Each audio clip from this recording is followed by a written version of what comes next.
welcome. We're everybody's popping in. We'll give it 30 seconds before we get started here.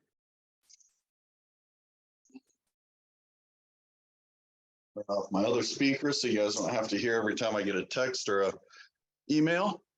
So good evening. I'm Chuck Bates. I'm one of the College Aid pros. I'm a financial advisor down in Houston, Texas. I've been working with the CAP team for it seems like going on about a year now, and co-hosting this with the other killer bee, Dan Bissig, for about 6 months. He is not here today, and you guys are blessed to have the amazing Rynda Wilk joining us tonight. So it's going to be even better than ever, and I'm going to give her just a second to introduce herself. Hi guys, I'm Rynda Wilk. As Chuck just said, I'm another one of the pros here on the College Aid Pro team, and I'm happy to be here. Hope we can answer as many of your questions as possible and get you guys feeling comfortable with whatever part of the process you're in right now. So, a couple of housekeeping items. We'd love for you to make sure and enter all your questions through the Q&A, not the chat. If it's in the Q&A, then it gets recorded and it's available for other people to see in the recording. Everybody who registered will get a recording of this, so that's not a problem. And then, you know, on this disclaimer, we want to make sure everybody knows, you know, there's a lot of things that go into financial aid and the packages you get and the advice we're going to give. So our advice is considered general. We're giving it based on the best information we have from you. There could be missing pieces. If your question's too intricate, we're going to ask you to table it and maybe book an hour with one of the pros through the MyCap software, where they can make sure they're not leading you astray, getting all the information they need to give you a complete answer. So just keep that in mind as we're going, and we welcome all the questions. We actually had one come in through our we'll call it our hotline, and asked that we get it on the recording so she could watch it tonight. So Nicole, the first one goes out for you. I'm going to go ahead and read it, and then Rynda and I will take some shots at answering it. It says, my daughter was awarded an unsubsidized loan. On the Zoom call, so just like we're doing right now, it was advised that you should almost always take the federal direct loan. If she is paying interest on it right when she starts school, is it still worth it to get the loan if she can't afford to pay any of the principal off until after graduation? What would be the estimated amount of dollars spent on interest monthly through the 4 years if she is in school? So I'm going to take a rough swing at this, and then I'll let Rynda chime in if she doesn't like anything I say. In general, what I would say is that for every $10,000 you borrow, it's going to be about $100 a month in loan payments over the 10-year kind of standard repayment period. That's a rough estimate, but it's pretty close. If you were to borrow $5,500, the first year federal direct loan, the payment would be about $60 a month, and over 10 years, the total interest would be about $1,600 or $1,700. So I didn't break that down monthly, but that's kind of some rough estimates I ran through a calculator. But I hope that gives you enough information. Rynda, anything you'd throw in there? Yeah. One thing, probably one of the reasons that this was mentioned in the other webinar or Zoom meeting that this person attended was we often say, if you know you're going to need to borrow money, federal student loans are probably for most people the best place to start. And if you know you're going to need to borrow money at all during the 4 years, make sure you go ahead and start borrowing a portion of it starting with the first year, because of the limits, the annual limits on how much you can borrow in federal student loans. So that might have been part of what they were saying about it almost always being a good idea to borrow the federal money. Yeah, that's exactly, I agree 100%. And I think, you know, the concept is use it or lose it. So you can't get that $5,500 back your sophomore year. So it's once you've moved on, it's gone. So great point. I'm going to go ahead and stop sharing this disclaimer slide, and then you get to look at Rynda and I in a slightly bigger picture, I think. All right. And if you do want to throw in what year your student's into the chat, and maybe if they've been accepted to college already and are going to be starting here in it seems like a couple weeks now. do that. We'd love to know what part of the country you're from. If you use the MyCap software at all in your process, we'd love to know that. Rynda, you want to take this first question? Can you read that? I see that. The question is, when entering your GPA into the profile section, do you round it to 1 decimal point or truncate? My son's GPA is a 3.987. Thank you. I don't know if College Aid Pro has an official answer that they give out for this question, but I would say enter as many decimal places as are permitted in the software that you're entering into. Do you have a different take on that, Chuck? No, I agree. Just throw in as many as you can, and I think it'll probably truncate it or round it at some point, but enter them all. It's tough, right? Like here in Texas, where my kids go to school, the GPA is on a 6.0 scale. Like there's no way I'm smart enough to calculate that down to the 4.0. I just have to rely on our counselors and go with the number they give us. So just do the best you can. And I think in 80 to 90% of the cases, that's going to be more than enough. Hey, we have somebody from Houston. All right, awesome. That's where I'm at. All right, so the next one. What do you know about the new Minnesota North Star Promise? It's a new law since May. I have to apologize. I am not familiar with this law whatsoever, being down in Texas. It probably hasn't hit my radar, so I apologize. I will look it up and learn something about it. So if you ask this question again in 2 weeks, I might have a little bit of an answer for you. And same for me. That's a stumper for me as well. Sorry, guys. And I'm writing it down, so I apologize for the pause. And while you're doing that, I will. Oh, okay. I think someone was just writing in. They've got students graduating in 2024 and 2025 from Roanoke, Virginia. Nice to have you. Let's see. Okay, so another question about the federal student loans. So should freshmen with the federal student loan start paying $100 a month towards paying it off?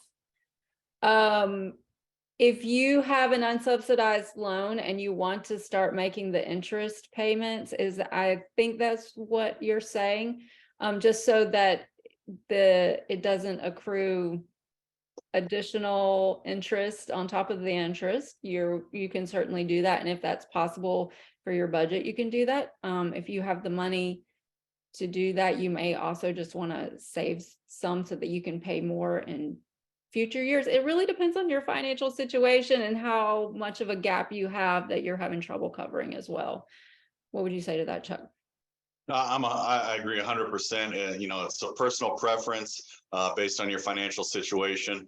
The one thing I'd say is there's no penalty for paying off federal direct student loans early. So if you have the money and it's not any other kind of burden, it's probably not a bad idea. But not knowing more of your bigger picture, it's like Rynda said, a personal choice. All right, we have some software experts. Your software allows 1 decimal point. So thank you very much. And you know what? I have the software open so we can take a look and see too here in a minute. We have a follow-up. So I do have to apologize, guys. If you have kind of a follow-up to a question or a comment that I made, you might have to add a little context in it because they're not daisy chained together. So it says she had an overage, a good problem. So asking, I'm not sure what that one's referring to, and we don't have the history. Like once we answer the question, it's kind of gone from our viewpoint. So sorry about that. But if you want to add something more in, we'll give it a second chance. Okay, right. Another question here. We have a rising senior looking for good options in Ohio and Indiana. Do I recall that Dan is a good resource to tap for that discussion? What's the best way to schedule time with him? We do have a College Aid Pro subscription, but not the one with the free hour. So I'm not sure about Dan. Do you know if that's one of Dan's specialty areas, Chuck? Well, I know Dan is from the Cincinnati area. So I would assume he knows a lot about Ohio. And he would be a great resource. But I want to make it clear on the call, like, from my opinion, all the CAP experts are pretty amazing and will be able to guide you very well. If you have a super hyper specific school or a specific question, then maybe, you know, somebody might be slightly better. But that being said, if they have a question, they're going to be able to go to our entire team and ask for support. And if you give me just a second, I'm going to share my screen and I'll show you how to schedule the free hour, or it's not free, but schedule the hour. All right, so my cap. So can you see my screen, Rynda? I can. All right, so once you're logged in, you can click right up here to talk to an expert. You may not have the talk to the expert button depending on what you have, but it may be an upgrade button. So it may take you from the freemium and then allow you to make a payment and get the valedictorian or the scholar. And then once you're in there, you would have access to this. So that is how you would get the hour. I guess it is free once you've upgraded. So I apologize if you've used your 1 hour that you got with your subscription, then there is a fee for that after that. So I hope that's not confusing, but that's how you would get there. Good deal. And I apologize. So on that also, once you've gone through the talk to an expert, it will ask you some information, payment, and then there's a drop down of all the pros. So that's how you would select Dan if you choose him. Questions about support from grandparents. When strategically to have them pay part of college costs? Also, what are the changes in FAFSA and CSS that will expect how support from grandparents is figured in? This year, basically, starting this year, grandparents can kind of help however they want. It's no longer going to be the issue where that would be considered untaxed income, and you would have historically wanted to wait till probably at least their end of their sophomore year in college before doing that, the way the FAFSA worked.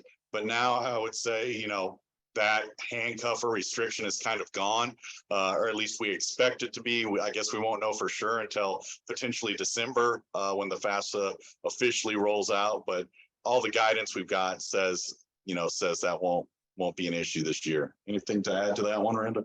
Yep, you got it. December. I'll let you take that, Rynda.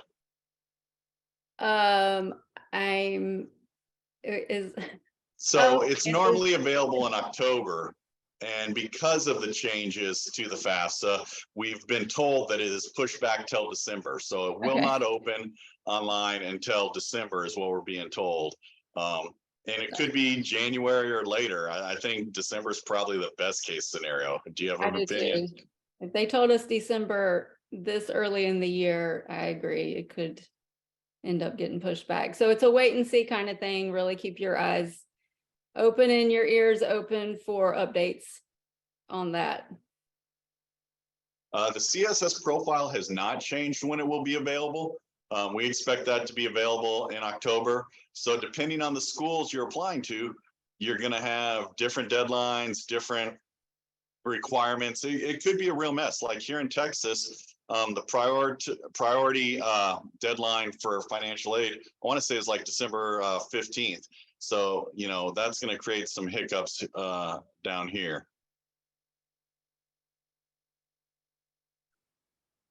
And I think this person is wanting to know, are there any changes with the CSS profile in terms of grandparent support? I don't think so. I'll double check that, but yeah, I don't think there's any changes, and I think that was primarily a FAFSA issue, and you shouldn't have any issues on that. Right, I haven't heard of any changes to the CSS based on the changes to the FAFSA either. You want to take this next one? Let's see. Okay, for federal loans, is it amount available based on first year, second year, et cetera, or on academic standing? Dual enrollment kiddo will likely be academic junior with 70+ credits from DE and AP. Okay. So you're saying if your child is in their first year in college, but considered a junior, do they go ahead and get the 7,500 limit or a 5,500 like a typical freshman? Yeah, I would definitely say it's based on enrollment year, not academic standing. They don't know what your academic standing is when you're completing these applications necessarily. They're expecting every student's going to go 4 years, and it will be 5,500 the first year. I'm You're pretty sure about that? highly confident on that. Yeah. All right. I have 2 kids and I have a 529 for each. When I fill out the FAFSA for my older daughter and they ask for my assets, do I need to include the 529 of both my kids? Well, there's the way that it's expected to be answered, and then there's the way that's best for you. So what I will say is they do expect you to include both 529s for each child when you complete that. So whatever those balances are. That being said, I know there are people that keep that information to themselves and only fill it out. I think there's probably some potential risk with that, but they are asking for all 529 plans when they ask that question. Anything you want to add, Rynda? Nope. No. You got it. All right, and then it looks like we have a comment in the chat. Just a comment of appreciation. Love the MyCap software. Helped us with our daughter's college search planning. She just started summer 23. Thank you. These sessions also help us learn, understand. And we have 3 more to go. All right. Well, congratulations on getting one to college. I have 2 kids, and I do this a lot, and I'm still terrified of it. So congratulations. And thank you for the kind words.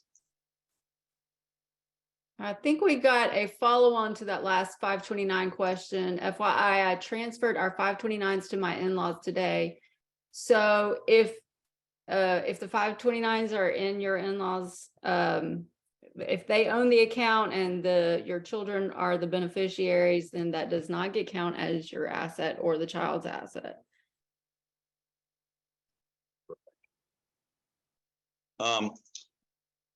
So that's all the questions for the moment. But one thing I always like to remind people of as we're talking about this, there's a formula, and hopefully everybody on this call has seen it.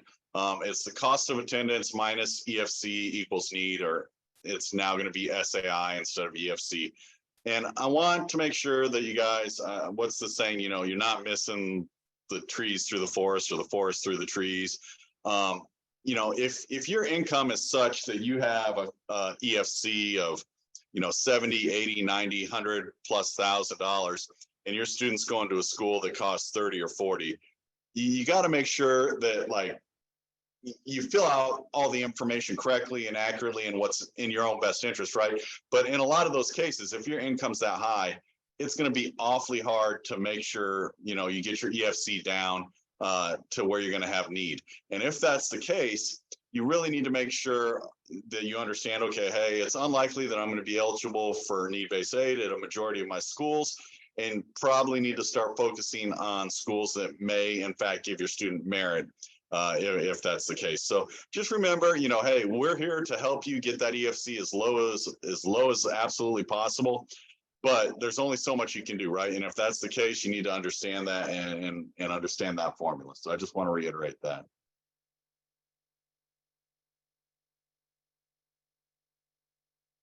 All right. I'm still wondering then if my mom should have a 529 account that she owns with our daughter as beneficiary, or whether she could just pay directly or give us the money.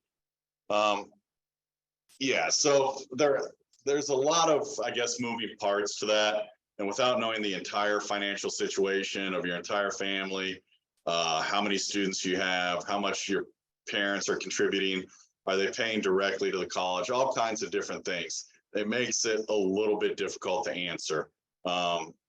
I think Rynda did a good job of explaining, if it's an in-law who owns the 529 and, your child's the beneficiary, how that's impacted. But going too much further in depth on this, we would need a lot more information. If you want to book an hour with one of the experts and kind of go through all that, we're happy to do that. But Yeah, if it's not your asset, it is not going to be counted in your EFC.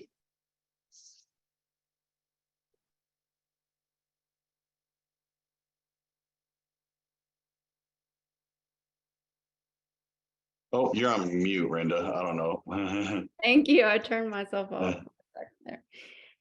If you're looking at, just remember, if it's a FAFSA school, a school that requires only the FAFSA, if it's in the grant, if the money is in an account owned by the grandparent, you don't have to include it. If it's a CSS profile school, they're, typically looking for all the 529s with the student as a beneficiary. So it is a little bit different, and it helps to know what financial aid forms you're going to be filling out.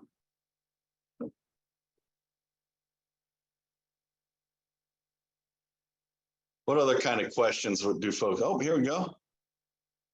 Is it true that FAFSA wants divorced separated parents to have been living separately for 3 months prior to filing FAFSA?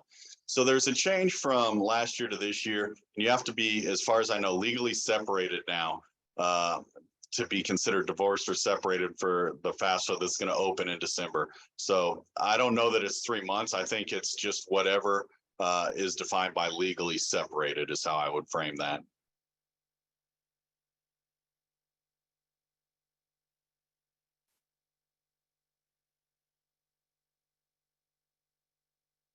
Okay, their school required the CSS. Okay.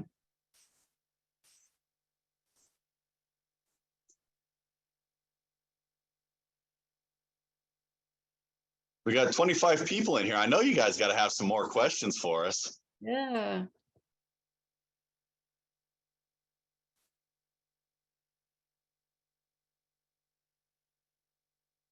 Okay.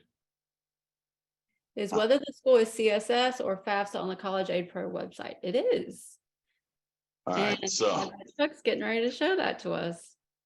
So let's see. We'll look at LSU first, and you can go to admissions, and financial aid. Oh, sorry. Yep. I apologize, guys. It's under financial aid, not admissions. And it will say EFC basis, and it will say federal, institutional, or consensus. So for LSU, it's a state school. It's the federal method. We'll go back out. Let's see. I'm guessing TCU.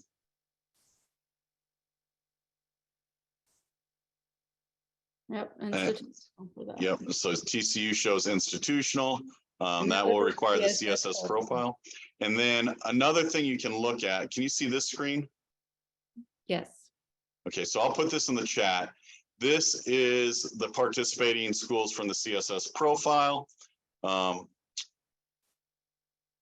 You can click on that. And then the good thing about that link also is if you look in this second to last column, CSS profile non-custodial parent, this shows you the schools. Sorry, I've got it sorted to California right now, so I apologize.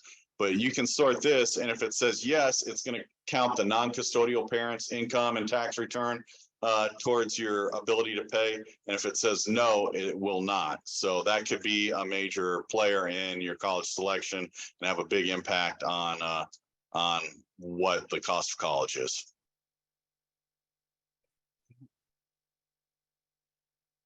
Okay.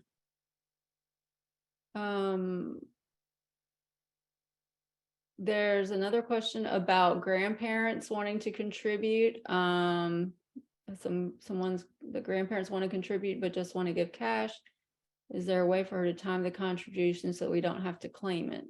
Well, you report your assets on the day you hit submit on your financial aid form. So as long as it's not in your possession on that day, you don't need to claim it. Yeah, and the thing I'd add on that, 2 comments. One, if you have an accountant or a CPA, you might ask them about the ability for grandparents to pay directly to the college or the campus and potentially get it counted as a gift. And now I lost my train of thought. There was a second part I was going to say. but that's the key. Yeah, have them pay that directly to the college and talk to your CPA about the consequences of it being a gift and if there's any tax benefits. I think that's the easiest path for you to take. Don't have them give it to you or the student. So just keep that in mind and find a good CPA. All right. Legally separated parents. We split our assets 50-50, talking about cash. Would you happen to know if the college asked for details of divorce agreements, how assets were divided between them? Where is the custodial parents portion when you file the FAFSA? This is getting pretty specific, but I'll take a swing here. The FAFSA is now for divorced or separated parents is going to ask for the assets of whoever provides the most financial support now. So whichever one provides the most financial support is essentially going to have to report everything they have at the time of completing that as an asset, and it's going to be based on their tax returns. It's not going to ask for divorce decree or details of the divorce that I'm aware of, unless you're asking a question that maybe I don't understand. But again, it's going to be who provides the most financial support, and then assets at the time you complete that, and the tax return from the prior year. Anything to add on that one, Rynda? I do not. Good job. Take a swing at the next one. Okay. Some public schools will offer in-state tuition to out-of-state kids as a type of merit award. I'm thinking of Coastal Carolina University, but there are others. I haven't seen that come up on my MyCap account when I scroll down the scholarship list. Are you familiar with this at all? There are definitely a lot of schools that offer in-state tuition to various groups of people. It could be neighboring states students or neighboring counties students, or there are regional agreements with some schools that you can take advantage of in-state tuition even if you're not living in state. So that's a fairly I don't know if I want to say common, but it definitely happens. I know in MyCap they had talked about adding those programs. Do you know if they have done that, Chuck? I think it's kind of on a school by school basis, because it gets a little difficult, right? Because sometimes, like even in the academic common market, right, they'll have a reciprocal agreement, but maybe it's only for one program, and the software doesn't necessarily know what you're applying for. So I think it's kind of on a case by case basis. And if you know, I would encourage you to kind of manually edit some of those numbers based on whatever the agreement is. I also added over here after the CSS profile link one to the academic common market that will give you some information that might be a good place to start. Thank you. If my 529 only covers a few years of my kid's college, should I use the 529 for the first years or use my other resources first? This is a fantastic question. So like I said at the beginning, I work as a financial advisor. And for my clients, you know, the mechanics of how we pay for college is a huge part of what I actually do. And we talked earlier about federal direct loans being use it or lose it, right? So in my opinion, without knowing any of the other details, you would never want to give up in essence, kind of the most cost effective, easiest to use, easiest to get federal direct student loan. And you would want to spread your 529 out over as many years as you can while taking advantage of those loans each of the 4 years, depending. You know, if you have to, let's say you used all your 529 the first 3 years and then had to borrow, let's say $30,000. Well, you could get $7,500 your senior year, and then you might have to take a Parent Plus loan that has a higher origination fee and a higher interest rate that last year. Without doing all the math and knowing all the details, it could end up being more expensive. So I would say, you know, definitely consider, you know, spreading that 529 over the 4 years and using all the other loans available to you. Anything to add? No, good on that. I will move on to the next question. What is the simplest way from 2022 tax return data to determine the value of my husband's business, since we now have to list it on the FAFSA and CSS? This is a great question that a lot of people are going to be talking about and asking this year with the change to the FAFSA, where not as many business owners are going to be able to avoid listing their business as an asset. And there's not just one way to do that. I mean, if you're talking about using the 2022 tax return, I don't know that I can comment on using that specifically. I know you want to look at it and how much, if you had to turn around tomorrow and sell your business, how much would somebody be willing to give you for it? And they're going to be, as far as we know, there's no one specific way that's being stipulated that you need to use to calculate this. So there's going to be a lot of trying to come up with the best method for you that allows you to give the lowest value you honestly can. Yeah, I think that's a great answer. And I think the only thing I'd add is it's probably going to change or vary business to business, right? Like if your business has a building and land and real estate, you know, there's some inherent value in that, right? Where as a financial advisor, the business is based pretty much on whether I'm smart and can get clients. So there's not as many like physical assets or resources. So those things are all going to come into play. And just listen to Rynda. She's brilliant. You want to value it as low as possible that you can reasonably support. So, you know, I've talked to a bunch of CPAs on this topic, and I guess I don't know if I have an opinion, but some CPAs have told me, okay, if it's a business where if you were to go away and the business kind of folds, then you can probably make an argument that it's valued at zero and only worth the income you derive from it. Other CPAs have told me that then the value is worth 1 year's salary, and that's the value. So those are just some anecdotal comments. I don't know if it gives you a lot of comfort or help, but just things to think about. But you know, this being the first year and the change, I'd err on the side of being pessimistic, and again, keep, like Rynda said, keep that value as low as possible. Yep. I missed the webinar on the FAFSA changes. Is there a recording of this on your site? I believe having multiples going at the same time is no longer taken into account and when calculating EFC. So yes, I'm sure there is a video of Matt and Peg and maybe some others doing the FAFSA changes. I'll try and get to the website and find a link to it if I can. You are correct in regards to the FAFSA of multiples no longer being taken into account. We are unsure what CSS schools are going to do. And, you know, we've had a lot of people coming in with kids already in school saying that they feel like this year they are not getting that benefit. So it may be an item or a topic that we're going to have to much more aggressively appeal. Or it's possible that the CSS schools will come out and make a statement as to how they're going to handle it. So, but FAFSA schools, it's pretty cut and dry right now. I think this is the right link. I'm going to throw it in the chat. This one's from March 23rd, FAFSA Simplification Act webinar.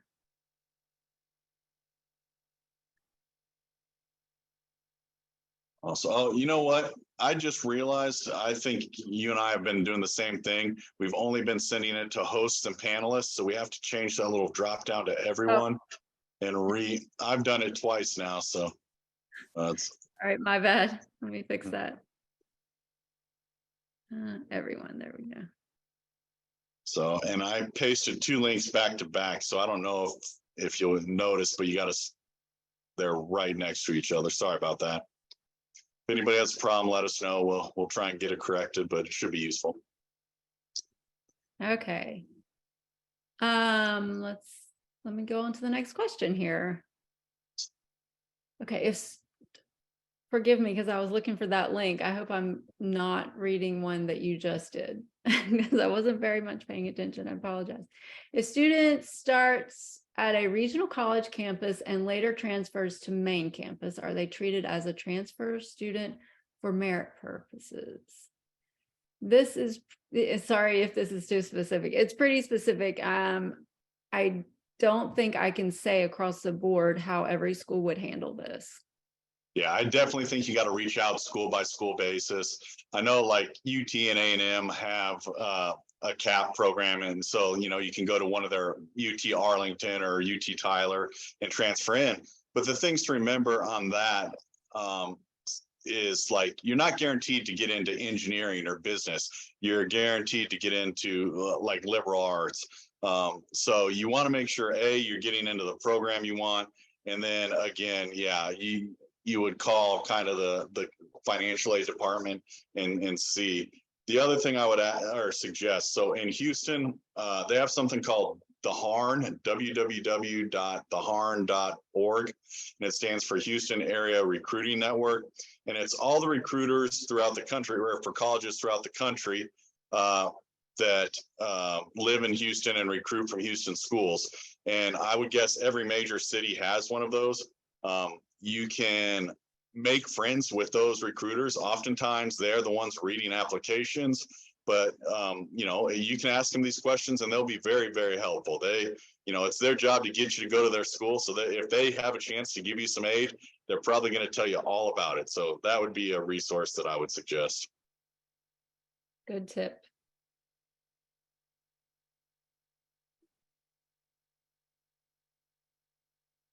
All right. I'll go ahead and take a swing at this next one as well, if that's all right. Yeah.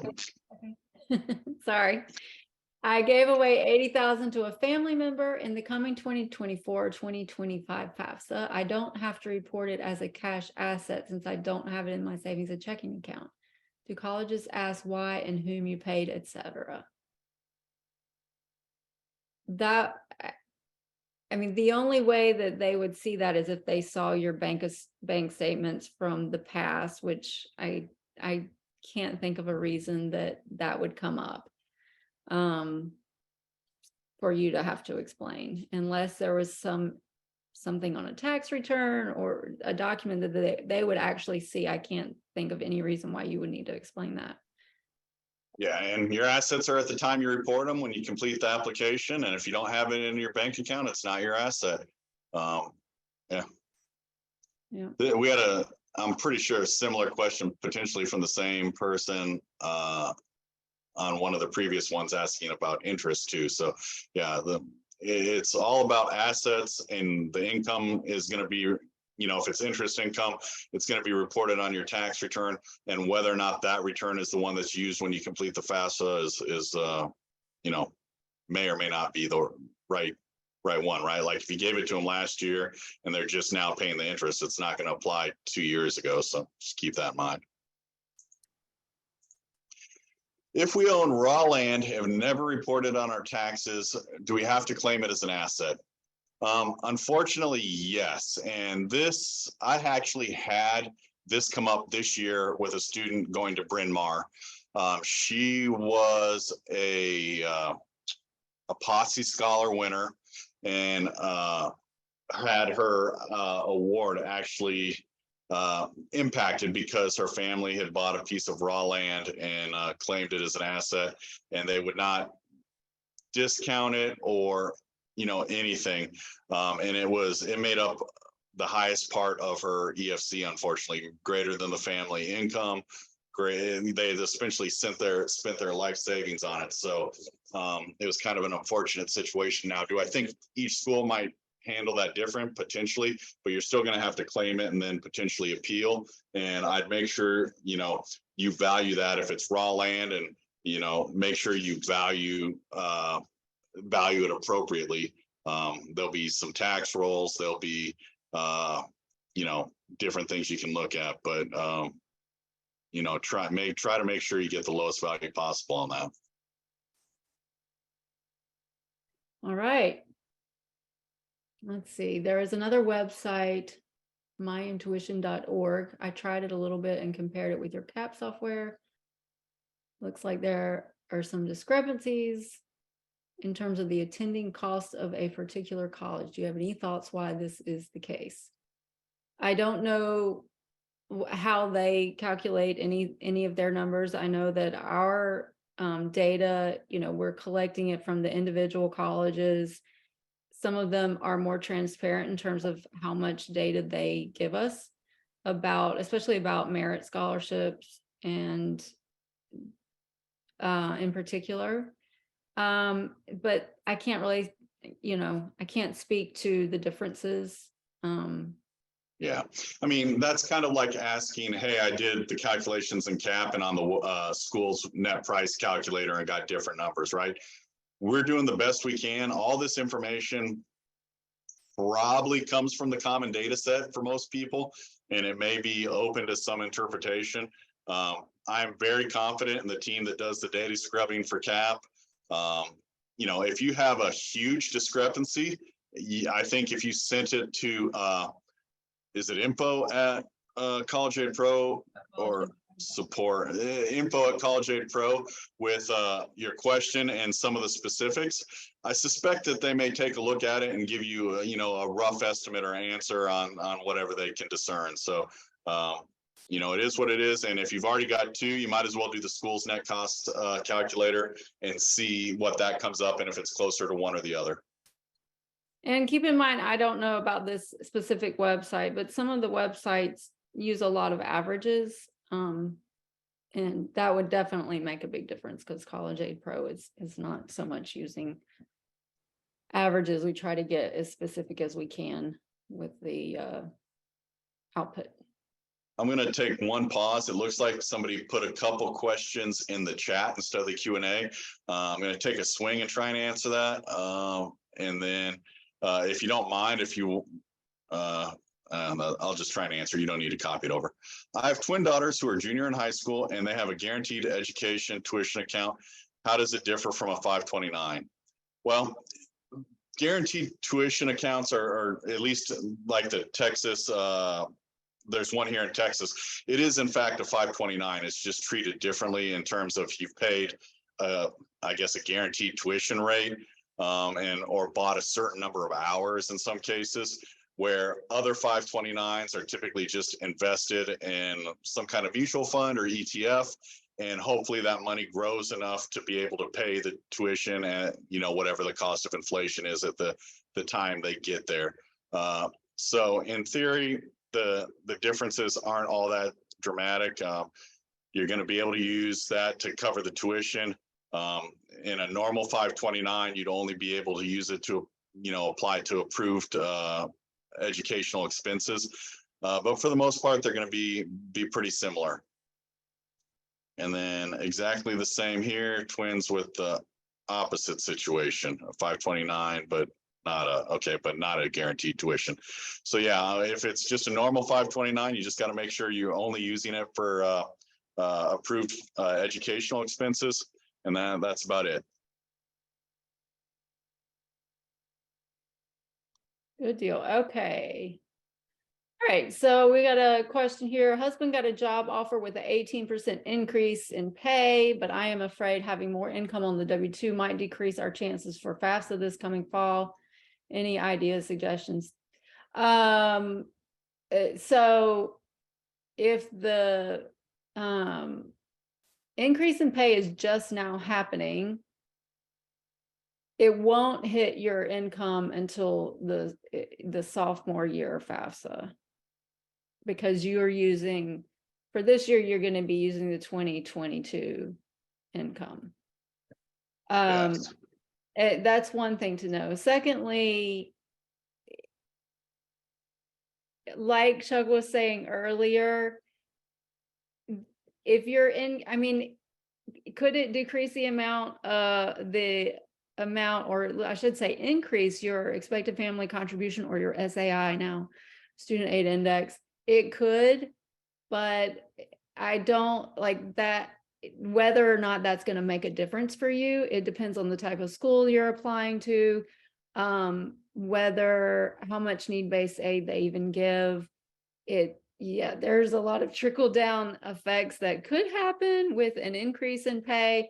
But, some of the things that you can do are, to try to save more in your pre-tax 529, to keep part of that out of your pay increase. But again, that's a good problem to have, that you have higher pay now. And you know, I would have to look at your specific situation to see if that's even going to really impact you. It's going to depend on the schools that you're applying to too. So you can actually model it, go ahead and model it in the MyCap software to see how much effect it's going to have. And that should be able to give you a pretty good idea. Perfect answer. Yeah. The only thing I would say is if you have a good student, just keep in mind, you either get need-based or merit-based. You typically don't get both. So, you know, maybe you have a really good student and it doesn't matter what, you know, what your need is. So great answer. Is there ever a good time to state special circumstances, if not in your favor, for showing needs? So I think CAP as a whole and all the CAP experts would say, you want to save any special circumstances for your appeal. You do not want to put them on the actual FAFSA or CSS profile application at the time you submit it. The general reasoning there is once they see it, they can tell you they accounted for that in the offer they give you. If they give you an offer and don't know about it and it's compelling, well, then you've kind of forced their hand, right? You've saved your leverage for the end. And, you know, if it's a compelling reason, they may have to adjust that offer down. So I think as a whole, all the CAP pros would tell you to save that till you get your financial aid award letters, you know, in March around spring break, and then go back and say, hey, these are my special circumstances. Can you help us out? That's good, Chuck. I got another one that I think is somewhat related to that. If we are on our aging parents' bank accounts, do their balances get reported in our FAFSA?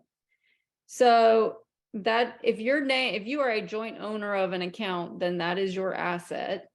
But I would absolutely go back and use that as a point of appeal, to say, hey, my name is on here for the convenience of my parents, my aging parents, but I obviously cannot ethically use this money for my own expenses. I would definitely appeal that. Yeah, I mean, a way to address that in advance, not even to have to report it, which may be a better outcome, is, you know, have yourself removed from the account, but get a durable financial power of attorney.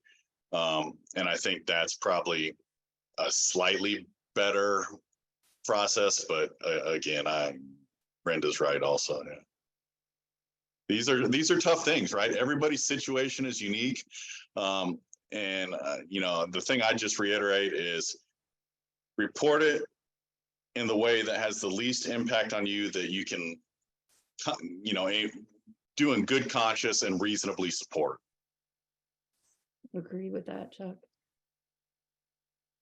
If a university awards you a merit scholarship, but you also get an outside scholarship which covers tuition and fees, can the university merit award be used for room and board? So, I mean, how would I want to answer this? Some schools will reduce any awards they give you if you get outside scholarships and disclose that to them. So that would be the first thing I would think about. And then second of all, any scholarships that go to cover room and board, I think actually can become taxable. You'd want to consult a CPA on that. So your student may actually have a tax burden on that. So I guess those are the two things I think about. I know it's not exactly a crystal clear answer, but again, it's, you know, not knowing all the details, that's kind of where I would leave it. Rynda, anything to add on that? I did have something and it just flew out of my head, just like happened to you a while ago. I was thinking about tuition and fees. I know in some schools, if you get stacked a lot of grants and scholarships, I have known students that actually got refunds from the school, but this situation may be a bit different, and definitely talk to the school about that, and they'll be able to help you, because I have a feeling that how each school approaches this could be different. Yeah, for sure. Chuck, can you please enter the Houston website you were talking about? I just entered it over there. It's theharn.org. If somebody has a chance, click on it, make sure it opens. Let me know if it doesn't, and I'll double check it. Okay, we can't see the questions in the Q&A again. Are they supposed to be able to see the questions? Oh, it looks like she scrolled up and saw it. Oh, okay. Oh, okay. I gotcha. All right. Do I report any UTMA accounts for FAFSA? Yeah. So just so you know, a UTMA is considered an asset of the child and is actually assessed at a much higher rate. So if you can get assets out of the UTMA, and again, those have to be used for the benefit of the child prior to completing the FAFSA, it may benefit you. But again, every situation's different. But what we know for certain is that UTMA assets are assessed at a higher rate than parental assets. So you may want to look into, I don't know, my daughter is about to turn 16 and has a UTMA, and I know I'll be taking some of the dollars out of that UTMA for her first car. But just a random thought. So. All right, pre-tax retirement contributions. This person says they know this still counts into the total salary for the year. I know CSS started asking in FAFSA as well, right? So this is one of the changes that's happening with the FAFSA is in the past, the pre-tax retirement contributions were added to the salary. Now going forward, that is not going to be added back to the salary. So the way it's reported on the W-2, well, I guess it's reported a bunch of different ways on the W-2, but one of the numbers on the W-2 has it already backed out, and as in it's not, because it's not taxable income. That is now the non-taxable income salary number, which has the pre-tax retirement contributions backed out already. That's going to be the number used. So any numbers that any items that were previously added back are not going to be added now, are added back to the salary now. And the reason that doesn't apply to like your Roth contributions, because that money is already in your income number. It wasn't being added back. Good answer. That's always, to me, the hardest one to explain. Like in my mind, I know what I want to say, but spitting it out is always comes out. Thank you. I was having a little hard time there. I think you did great. Divorcing parents, should FAFSA be completed with single parent financial information or address this with an appeal? Well, so this year, I think the rule is you have to be legally separated. So if you're not legally separated at the time you complete it, which in theory is going to be December, you're probably going to have to do both parents. You may be able to appeal it. I don't know, any more details, but as the rule reads, if you're not legally separated, it's going to be both of you. Okay, if we take out the federal loan now, approximately $5,500 freshman year, as a security blanket for later on, but maybe never need it even in senior year, do we just hold on to it and pay it back in whole, unused on graduation with no interest charged? Well, there will be interest charged if it is an unsubsidized loan. Only those who receive subsidized loans get it interest-free while they're in school. And as far as how to pay it back, I mean, that's an option. If you still have it, have the money on hand and you can pay it back, go ahead and pay it back. As soon as you come to the realization that, hey, I'm not going to need this money, I have enough to cover all 4 years, you can pay it back anytime. I think it's going to depend on your specific situation a lot when you decide and how you decide to pay it back. Yeah, good answer. Since you already answered the previous one on pre-tax retirement, you want to take this one too? You were so eloquent. Oh, thank you. Better than me.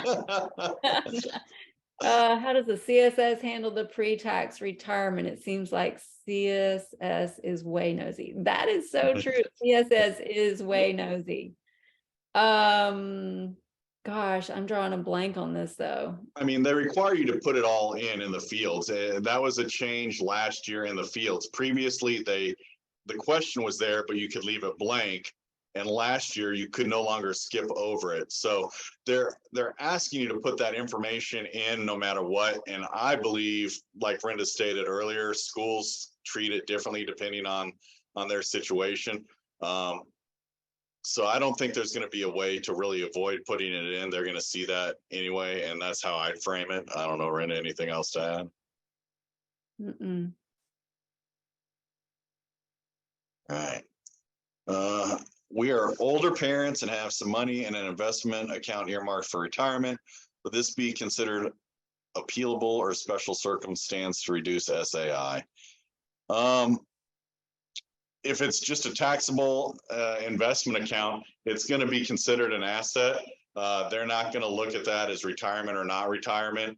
You can try to appeal. Like the thing I tell people is you miss 100% of the shots you don't take, but I'd want you to have real solid expectations of the odds not being super high, I guess is how I would frame that. But it's always worth a try. And, you know, if you have other special circumstances, could you not save in retirement accounts for some reason? Or is there some other extenuating circumstance that we don't know? Then maybe your appeal would have more merit. But yeah, so I think. And keep in mind too, this being in an asset instead of income, it's going to hurt you a lot less than having higher income does. So depending on how much is in the account, it may not have a huge effect. Well, we have about 3 minutes left. Rynda, anything you want to add for folks? And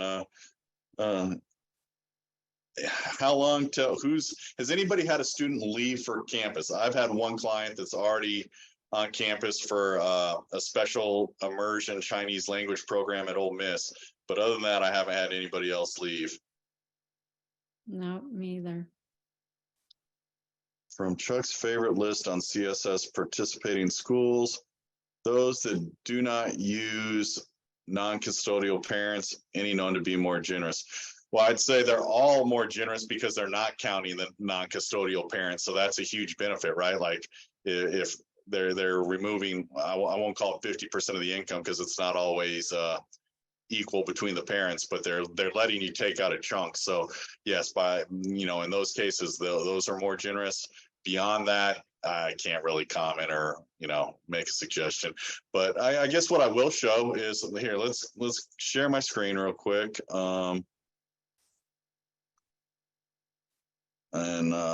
So from this list, we'll look at it. Let's just look at Amherst College real quick in my cap. So if I go in, search for schools, this will be the last one when we wrap up.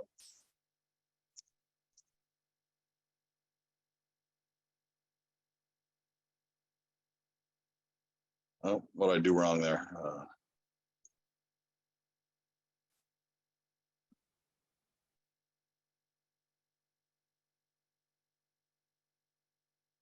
Any ideas why I'm not getting any results? Did I lose my internet connection? No, because we can still see you.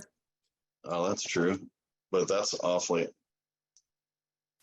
Let's try this. Amherst is in Mass, right? Oh my gosh. Yeah. Massachusetts.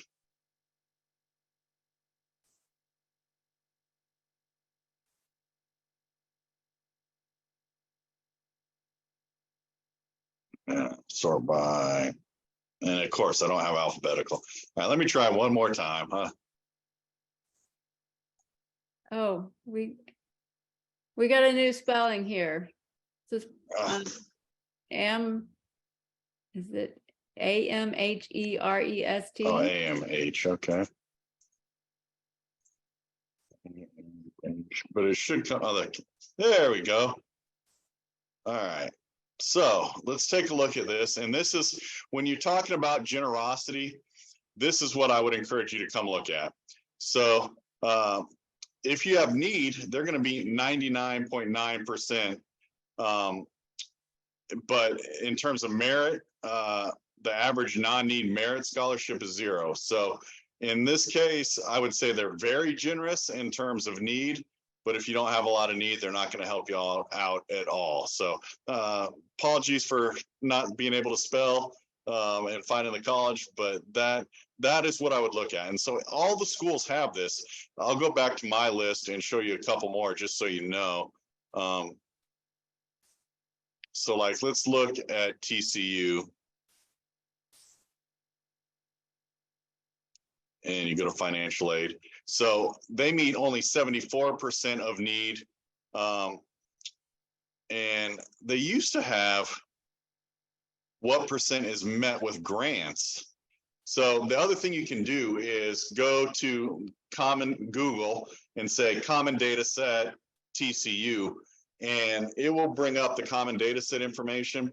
And you can get the total percent of need met. So whatever your need is, that cost of attendance minus SAI equals need. So they're going to meet about 75% of your need. And then on the common data set information, there's a number that says what percent of that need they'll meet with grants. And that's money you don't have to pay back. It's not loans. So that would be another measure of generosity. So I don't know if that helps, but those are the two things I'd suggest. Very good. And with that, we're a minute over. It was a minute well spent, Tug. All right. Well, hey, everybody, we cannot thank you enough for spending this hour with you. It means a lot to us. We hope it's useful and maybe even slightly entertaining and not painful. You know, Rynda, thank you for filling in for Dan the Killer Bee. We hope you'll come back, and everybody else, have a great night. Good night, everybody.